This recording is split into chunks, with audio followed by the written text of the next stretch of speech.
بسم اللہ الرحمن الرحیم باب فضل ان یسرا فی سبیل اللہ فمات فہو منہم۔ امام بخاری نے یہ کتاب الجہاد والسیر میں یہ ایک باب باندھا ہے کہ ایک شخص اللہ کی راہ میں جہاد کرتے ہوئے جہاد کے راستے پر چلا، اس کو اس میں زخم آئے، اس کو اس میں تکالیف آئیں اور وہ زخمی ہوا اور زندہ رہا، تو پھر اس کے نتیجے میں اس کا وصال ہو گیا، تو اللہ رب العزت اس کو شہداء کا مقام ہی عطا فرمائے گا۔ یعنی وہ میدان جنگ میں بے شک اپنی جان نہیں لٹا سکا، لیکن اس راستے پر چلتے ہوئے اس کو راستے میں بھی موت آ جائے تب بھی وہ شہید کا مقام پاتا ہے، اس کو زخم آئیں اور زخموں کی تاب نہ لاتے ہوئے بعد میں اس کو شہادت کا منصب، فوت ہو جانے کی صورت میں شہادت کا منصب ہی عطا فرمایا جاتا ہے۔ یہ باب باندھا ہے امام بخاری نے، اور پہلے اللہ پاک کا یہ ارشاد بیان کیا ہے، وَمَن يَخْرُجْ مِن بَيْتِهِ مُهَاجِرًا إِلَى اللَّهِ وَرَسُولِهِ، جو شخص اپنے گھر سے اللہ اور اس کے رسول صلی اللہ تعالی وسلم کی خاطر ہجرت کرتے ہوئے اپنے گھر سے نکلا، ثم يدرك الموت،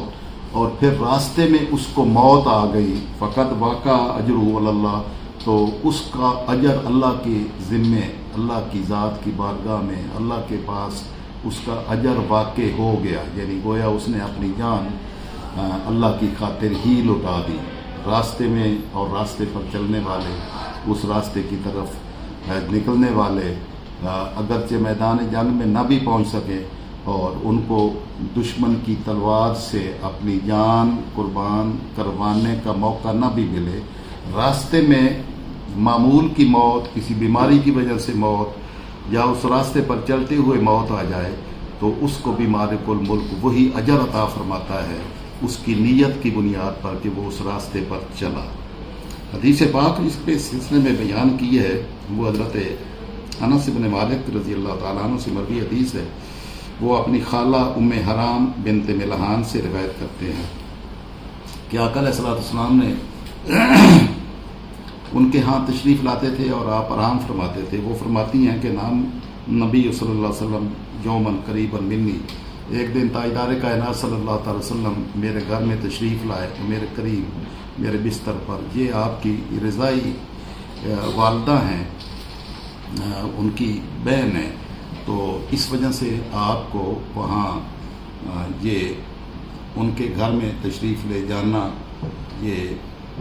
آپ کا معمول تھا،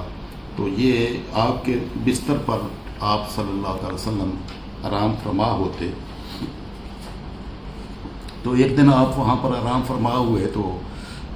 سو کے اٹھے تو آقا علیہ السلام مسکرا رہے تھے، یتبسم، تو وہ فرماتی ہیں فقلت ما اذاک کا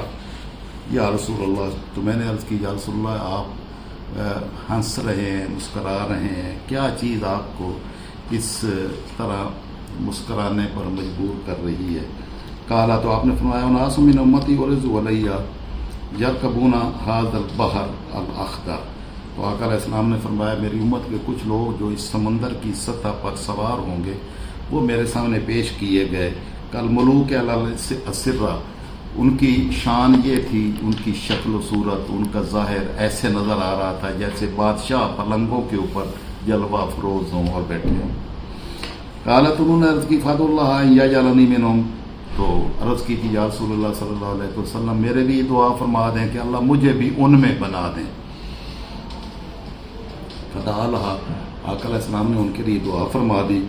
ثم نام الثانیہ، پھر دوسری مرتبہ آپ آرام فرما ہوئے تو اسی طرح آپ پھر بیدار ہوئے، آپ مسکرا رہے تھے، تو فقالت مثل قولہا، اسی طرح انہوں نے پھر سوال کر دیا کہ یا رسول اللہ میرے لیے دعا فرما دے کہ اللہ رب العزت مجھے ان میں سے بنا دے۔ یہ حدیث پاک پیچھے کئی مرتبہ گزر چکی ہے۔ تو فقالت ادعوا اللہ یجعلنی منہم فقال انت من الاولین، ان کے اس سوال کے جواب میں تاجدار کائنات صلی اللہ تعالی وسلم نے فرمایا کہ تم پہلے گروہ میں شامل کر دی گئی ہو، اب دوسرے گروہ میں تم شامل نہیں ہوگی، پہلے والوں میں شامل ہو۔ تو فخرجت مع زوجها عبادہ بن صامت، حضرت عبادہ بن صامت ان کے خامن تھے، ان کی میت میں ہو حضرت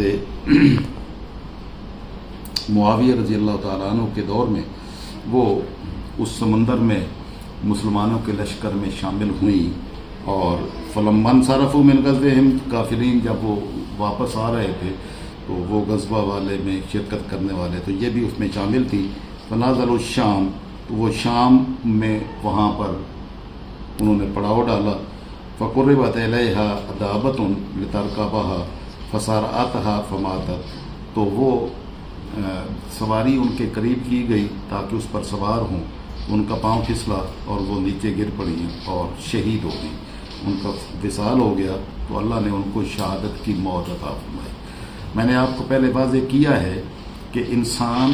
اپنی نیت کے حسن سے اجر پاتا ہے،